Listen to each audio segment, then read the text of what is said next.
Good morning, everyone. Bonjour à toutes et à tous. Prime Minister Carney, our partners from General Dynamics Land Systems Canada, members of the Canadian Armed Forces, distinguished guests, thank you all for being here. We're living through a defining moment. Around the world, the assumptions that shaped our security for decades are being challenged. Conflicts are growing more complex. Technology is transforming the character of warfare at extraordinary speed. And the competition for industrial capacity, critical supply chains, and strategic advantage has become as important as the competition on the battlefield itself. In this environment, Canada cannot afford to stand still. We must be prepared to defend our sovereignty, prepared to meet our commitments to our allies, and prepared to ensure that the brave women and men of the Canadian Armed Forces have the capabilities that they need, not years from now, but when they are called upon to serve. And that is exactly what this government is doing, your government is doing. We are rebuilding Canada's defence capabilities. We are modernizing how we procure equipment.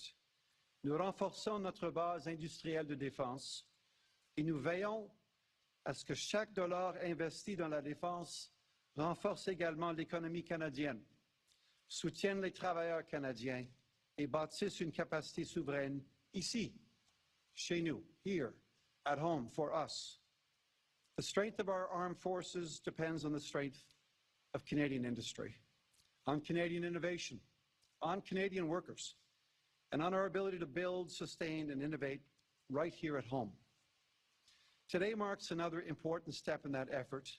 It reflects a government that is acting with urgency, a government that understands that investing in defence means investing in Canada, and a government that is determined to build both a stronger Canadian Armed Forces and a stronger Canadian economy. It is now my pleasure to introduce Canada's Prime Minister, the Right Honourable Mark Carney, whose leadership, whose personal drive and commitment has brought all of us here today. Prime Minister.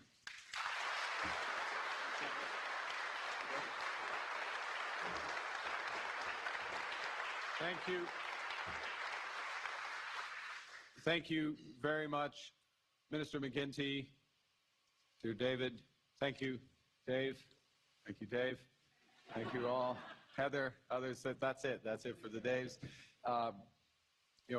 Before I begin, I do want to acknowledge something that we're all feeling, sensing.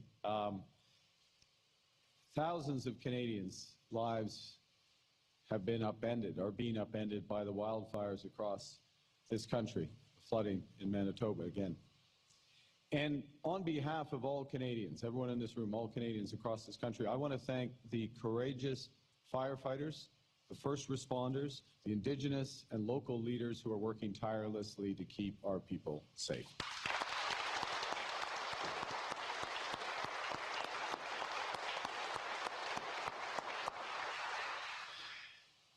And in the presence of the Minister and the Canadian Armed Forces, I want to acknowledge their contribution. The RCAF is providing search and rescue aircraft. The Canadian Interagency Forest Fire Centre is providing helicopters. We're in close communication with our provincial municipal counterparts, and we'll stand ready and will be providing additional assistance as needed, because Canadians always look after each other. Now, we're here today in London, General Dynamics Land Systems Canada, at the headquarters, not just the headquarters, but the factory, not just the factory, but the Research and Development Center. Soup to nuts, the entire operation. I just had an amazing tour that only began to scratch the surface of this amazing company, this amazing facility, amazing workforce, and I want to thank Heather for that tour, thank the whole team at GDLS Canada for hosting us.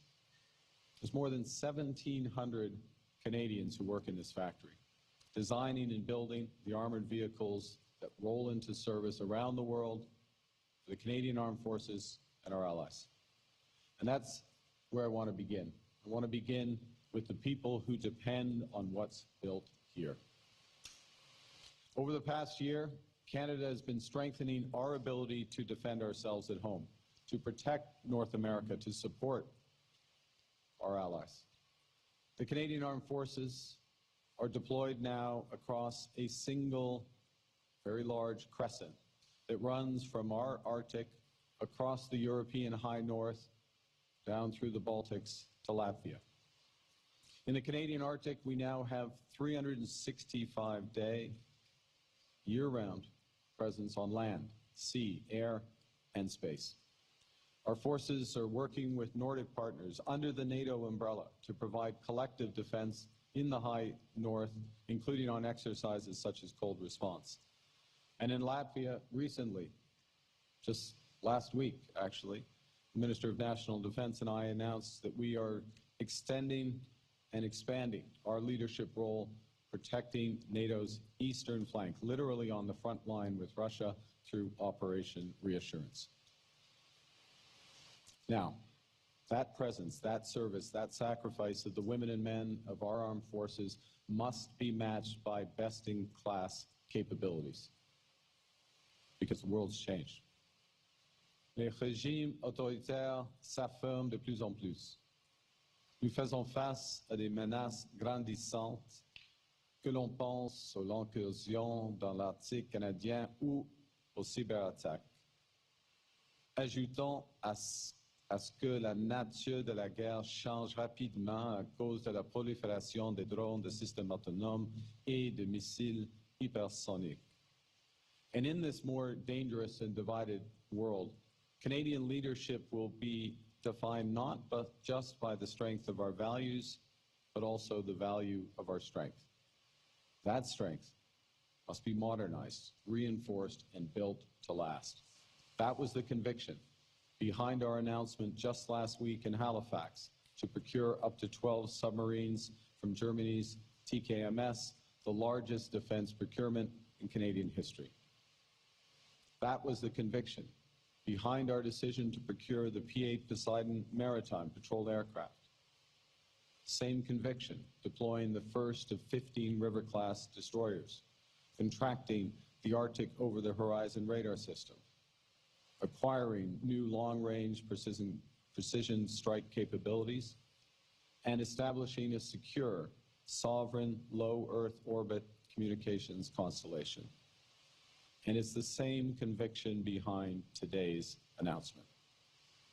L'armée canadienne a besoin de nouveaux véhicules parce qu'elle est de plus en plus présente au pays et à l'étranger. Des véhicules qui sont conçus pour durer, avec des capacités de prochaine génération qui viennent renforcer notre flotte vieillissante. Conçus pour protéger, avec un blindage de pointe pour protéger nos soldats au combat, et conçus pour l'avenir, avec des technologies pouvant répondre aux contraintes de la guerre moderne. The Canadian Armed Forces need a new fleet of vehicles to support their operation, not just today, but for decades to come. And to that end, Minister McGuinty and I are proud to announce the launch of a new strategic partnership with General Dynamics Land Systems Canada. It's through this partnership, our government, and this is one aspect of the partnership, let me be clear, but through this partnership, our government will invest nearly $2 billion over 4 years to build and deliver 190 armored combat support vehicles, expanding our fleet to 550 vehicles.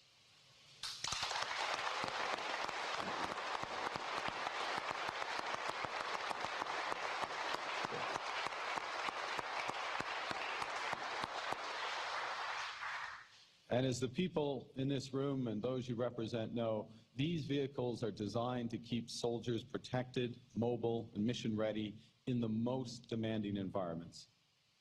For decades, GDLS Canada has made vehicles that supported the CAF on military bases across our country, in Afghanistan, in Latvia, and also, as we just announced last week, the provision of another 35 vehicles to Ukraine to help defend themselves against Russia. Thank you, and thank you.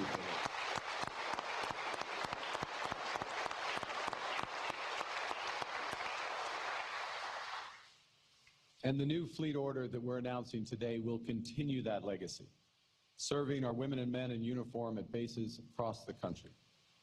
Every single one will be built right here at GDLS Canada's factory, right here in London. Our new partnership with GDLS Canada will create and sustain over 6,000 high-paying Canadian jobs every year over the next 8 years.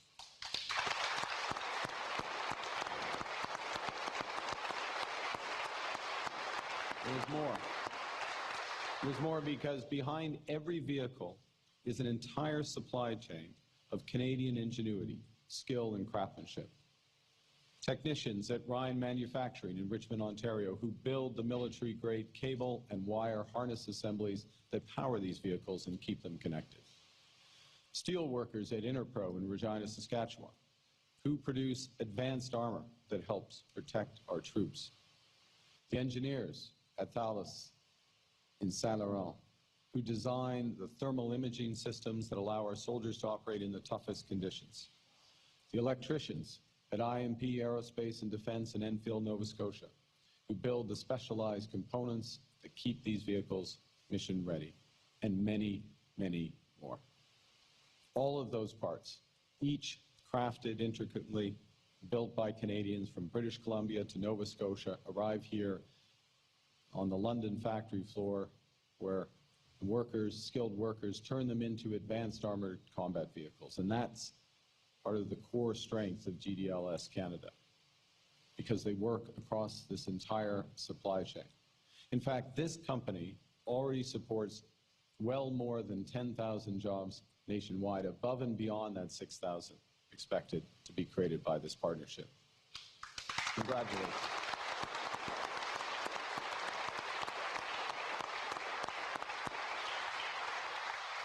So, to the workers here, you have the women and men of the Canadian Armed Forces and our allies relying on you. And you also have workers and families across the country relying on you.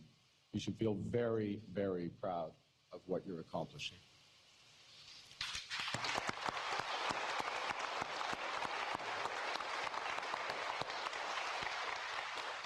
Et dans un monde plus dangereux et plus divisé, le Canada doit redoubler d'efforts pour assurer sa défense, préserver sa souveraineté et soutenir ses alliés. Et il doit le faire en investissant dans les travailleurs canadiens, l'acier canadien et le secteur canadien de la fabrication. C'est comme ça que nous allons bâtir une économie canadienne plus forte, plus indépendante et plus résiliente. Now, today's announcement is an exemplar of our defense industrial strategy in action. This is a bold plan to get our armed forces what they need, when they need it, to scale Canadian defense companies, and to put hundreds of billions of dollars that we need to protect ourselves and our allies, but to put those hundreds of billions of dollars to work in strategic sectors of our economy. We have a simple framework: build, partner, buy.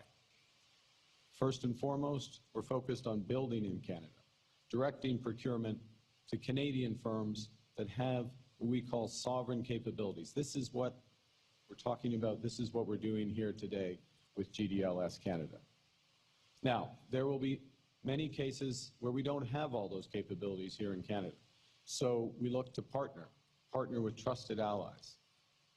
And that's what we're doing with an announcement we made in May, when we entering into negotiations to procure Saab's Global Eye surveillance aircraft. It's an early warning and control system that helps detect and deter threats across our Arctic and beyond. That contract includes a commitment to support 3,000 Canadian jobs and to ensure that 1/3 of the projected fleet, the global fleet of the Global Eye, not just the Canadian order, is manufactured here in Canada. That fleet's already expanded with the announcement by NATO that the alliance will use the Global Eye as its preferred aircraft. Now, when it's not feasible, and these cases will happen as well, When it's not feasible to build or partner, Canada is buying equipment from allies, but with clear conditions that spurs reinvestment into our defense industrial base. That's the strategy behind the submarine procurement. And as one example, as a condition of that contract, 100% of the value of the investment must be matched here in Canada. By design, that process will have by far the greatest economic impact right here in Canada.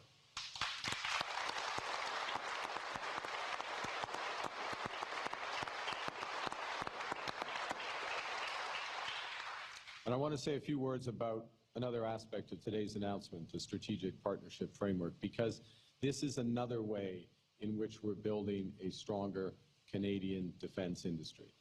That Strategic Partnership Framework will help strengthen Canada's defense industrial base through long-term, predictable partnerships with the best in Canadian industry. Through this framework, we're creating a pathway for Canadian companies like GDLS Canada to work more closely with our government to build those sovereign capabilities, the armored vehicles, the drones, the icebreakers, the equipment that our armed forces needs. Companies selected as strategic partners commit to invest in Canadian research and development, the kind of R&D that happens right here, to grow domestic supply chains, the kind of supply chains that GDLS Canada has, and hire Canadian workforce and, wherever possible, union workforce. And I want to give a shout out to Unifor for their contribution.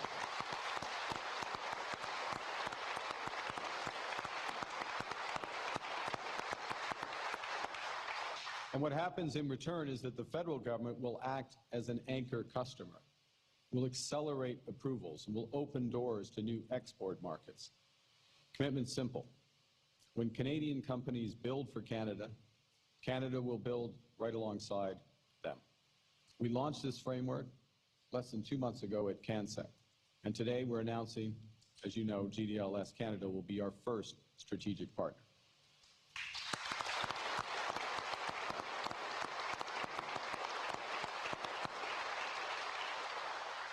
That's the kind of decisive and quick action that Canadians expect and this moment demands.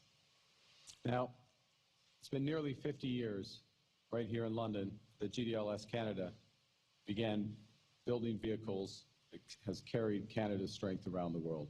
Vehicles that turn Canadian steel and ingenuity into Canadian security. Today, we're renewing that strength. We're ensuring it's built in Canada by Canadians. Nous allons réinvestir pour rebâtir et réarmer les forces canadiennes. Nous accordons aux membres de nos forces armées la plus importante augmentation salariale depuis une génération, car leur rémunération doit être à la hauteur de leurs responsabilités. Nous avons déjà atteint l'objectif de 2% fixé par l'OTAN en matière de dépenses militaires pour la première fois depuis la chute du mur du Berlin. Et cet objectif ne constitue pas un plafond pour les investissements du Canada dans le domaine de la défense, mais plutôt une référence. Notre cadre budgétaire prévoit déjà des mesures visant à consacrer 4% de notre PIB à la défense d'ici la fin de cette décennie. Nous avons également lancé la toute première stratégie industrielle de défense du Canada et mis sur pied l'Agence de l'investissement pour la défense afin de réduire les délais, de renforcer les partenariats et de répondre aux besoins de nos forces armées et de notre économie. Canada is stepping up to protect ourselves and our allies. And if we're going to deter Russian aggression in the Baltic states and across Europe, if we're going to ensure a just and lasting peace in Ukraine, if we are to assert our full sovereignty in the Arctic, and if we're to defend and promote our values of freedom, democracy, peace, we must do so from a position of strength. If we want a stronger world, if we want a safer world, we need a stronger Canada.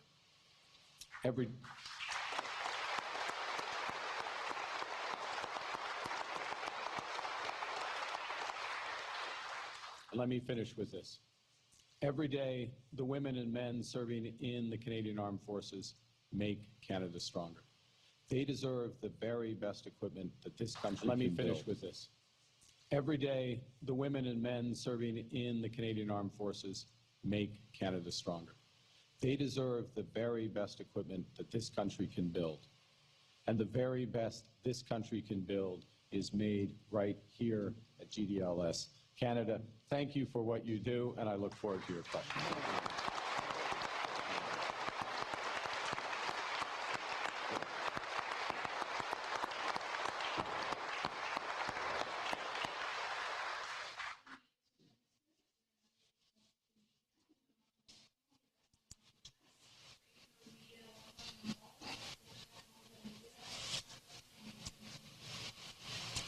Hello, sir. Nathaniel Dove from Global News. Prime Minister, we're looking for more information on the deal to open the Gordie Howe Bridge. Canada spent $6.4 billion to build it. Is the Canadian debt repayment on the bridge included as expenses before profits are split with the U.S.?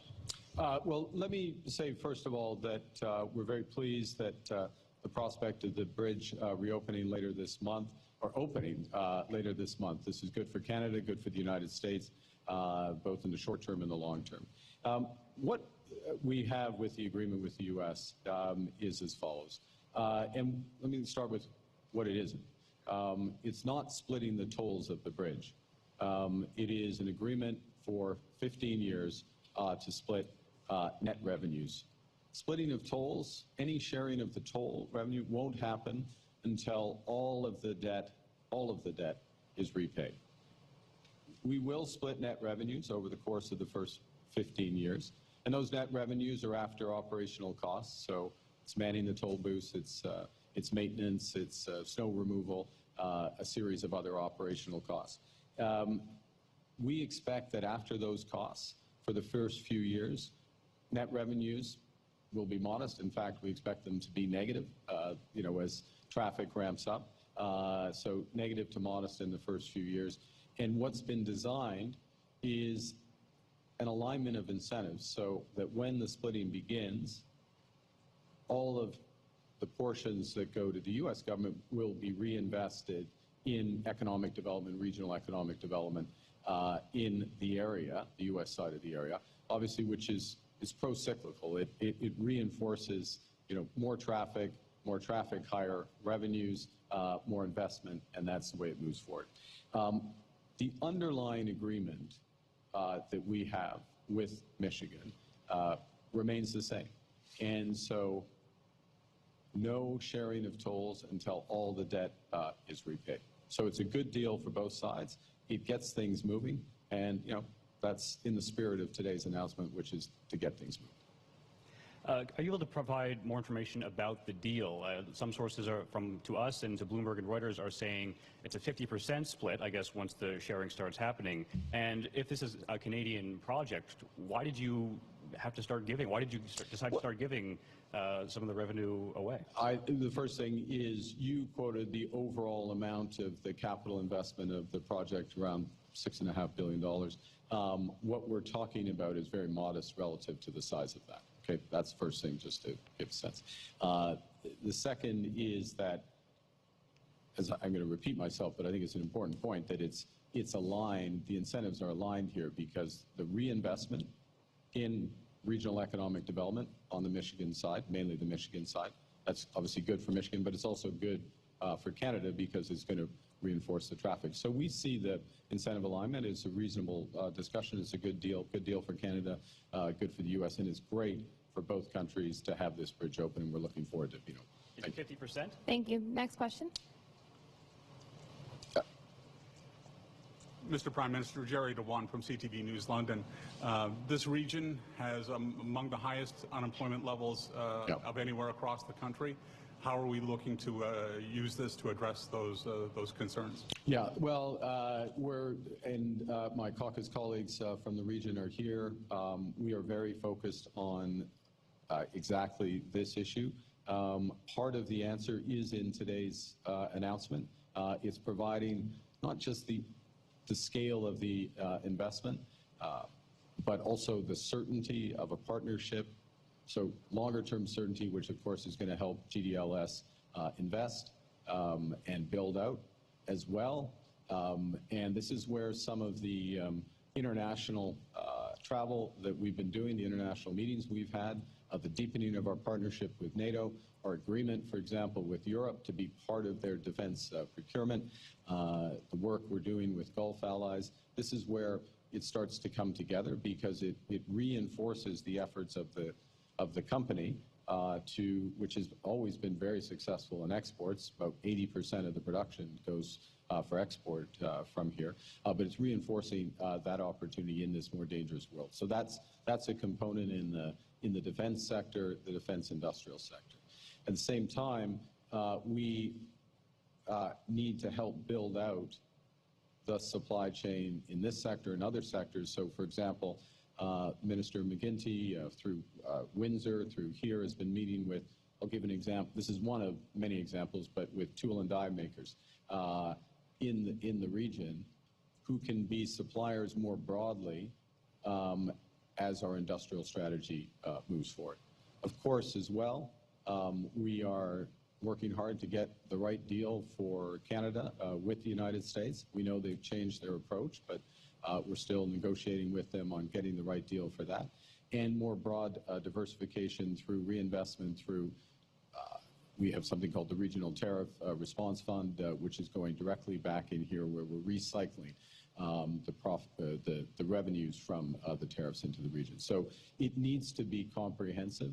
We're very seized with the scale of the challenge. Last point I would just make, if I would say there's a common thread to what we're doing, is we're focusing on what we can control.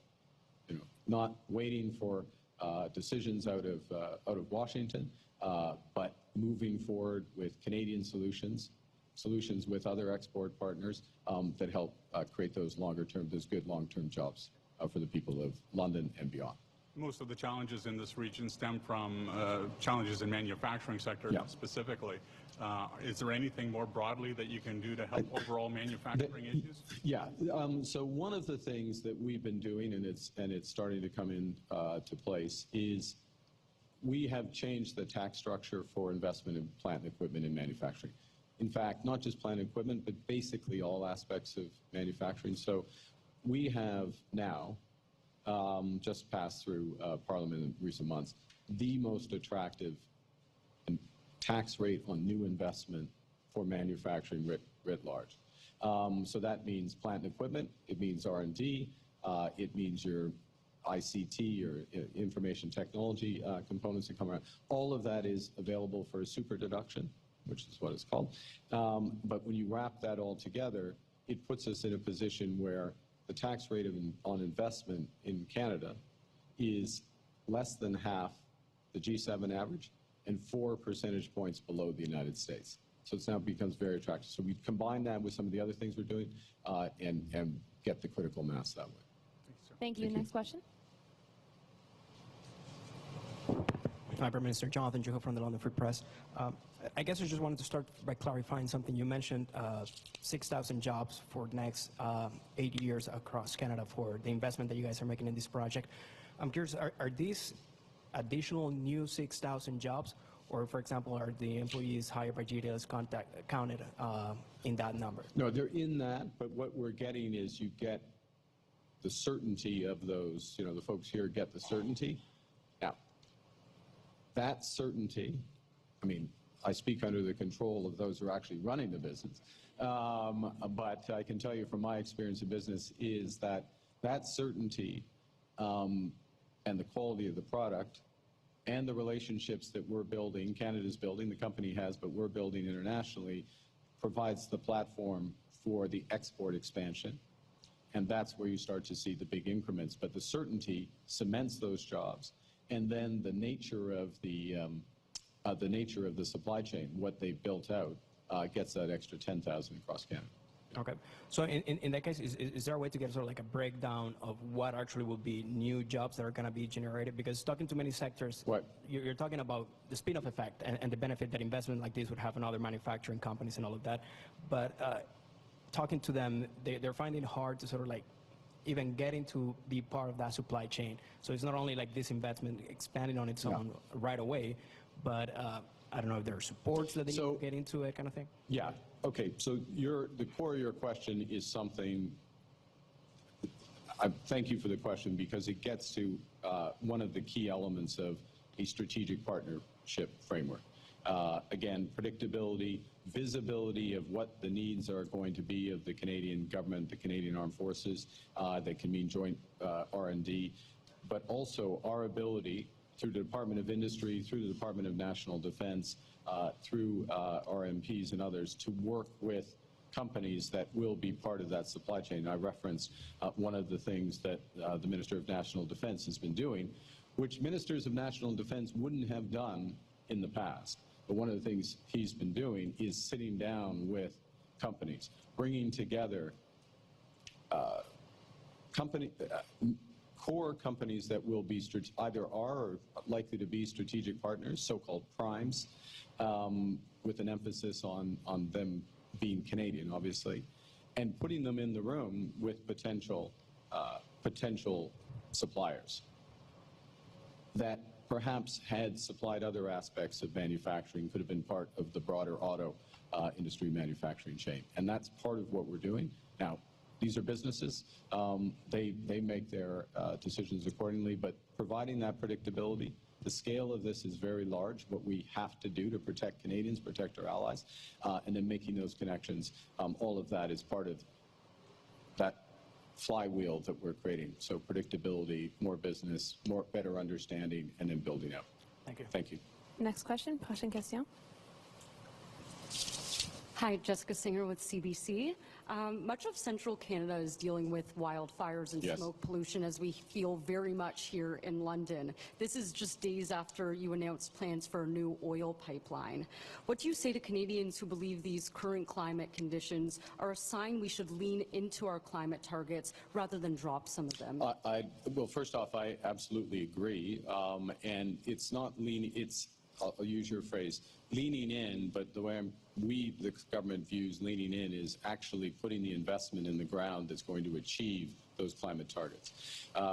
We relied too much on targets, laws that weren't driving the actual investment that's necessary to reduce emissions. So we've shifted our focus to get that investment driven.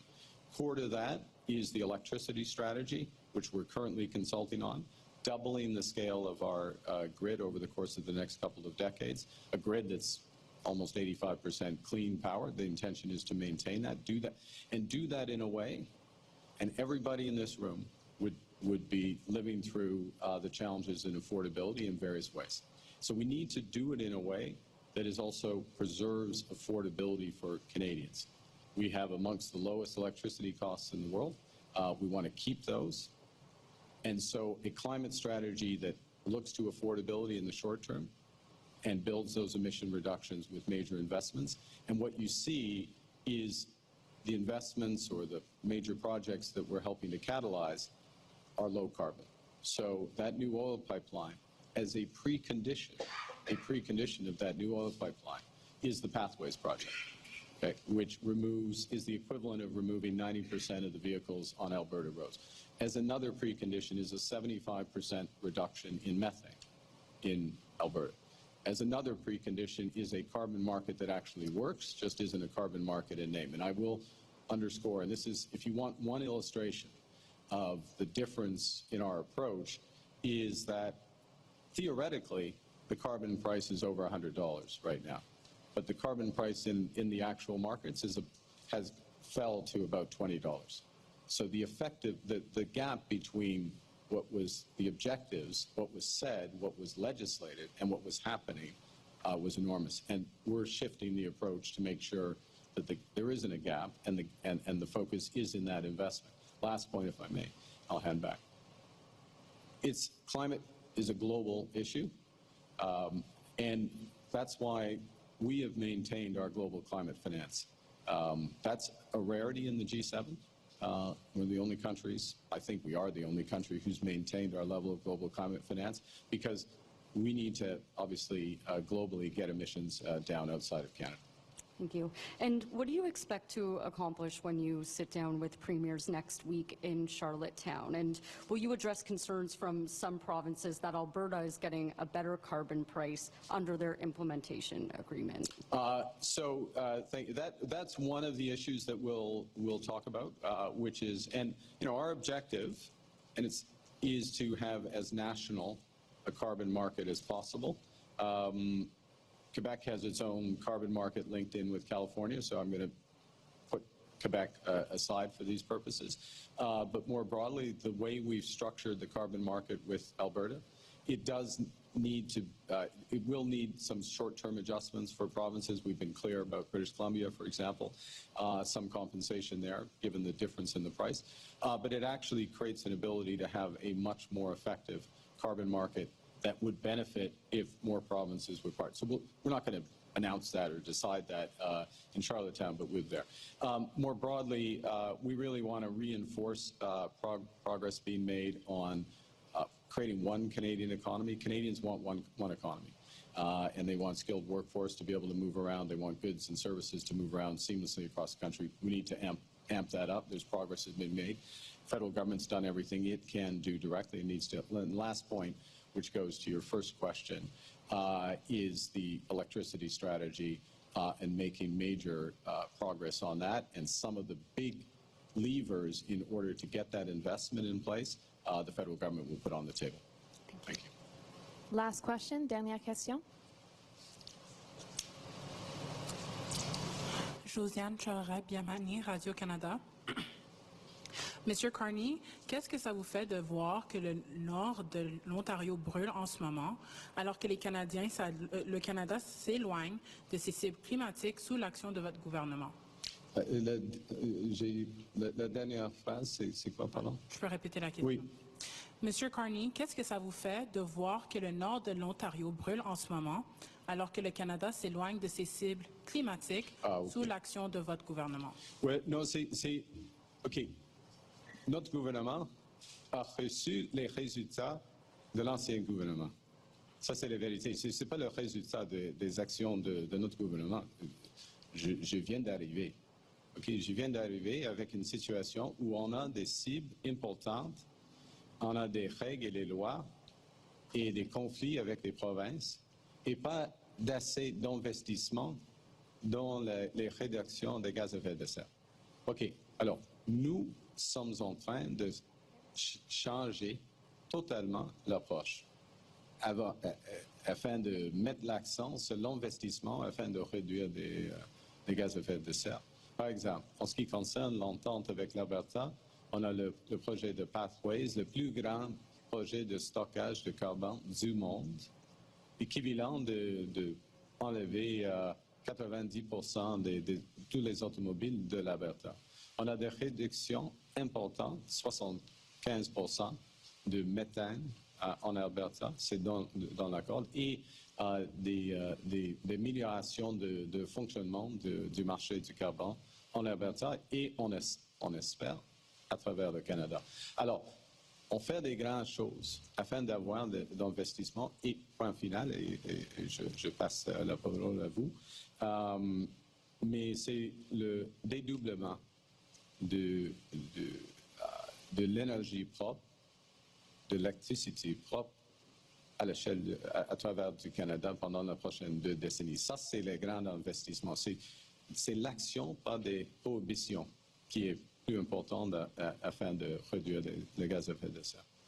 Parfait. Comment répondez-vous aux élus américains qui demandent au Canada d'en faire plus pour éviter que le nord des États-Unis reçoive chaque année la fumée des feux de forêt? C'est la responsabilité. Il faut avoir une contribution des Américains dans la lutte contre le changement climatique. Et je donne un exemple. OK. Maintenant, nous mettons l'accent sur l'investissement sur l'énergie propre. Aux États-Unis, il y a des prohibitions maintenant contre l'énergie propre. Par exemple, l'énergie éolienne. C'est un exemple. Deuxièmement, le Canada maintient nos efforts à l'échelle mondiale.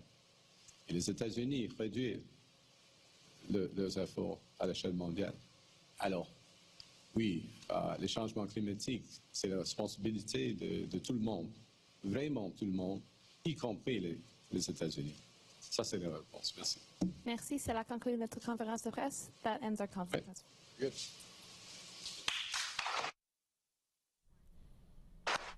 All right, that was the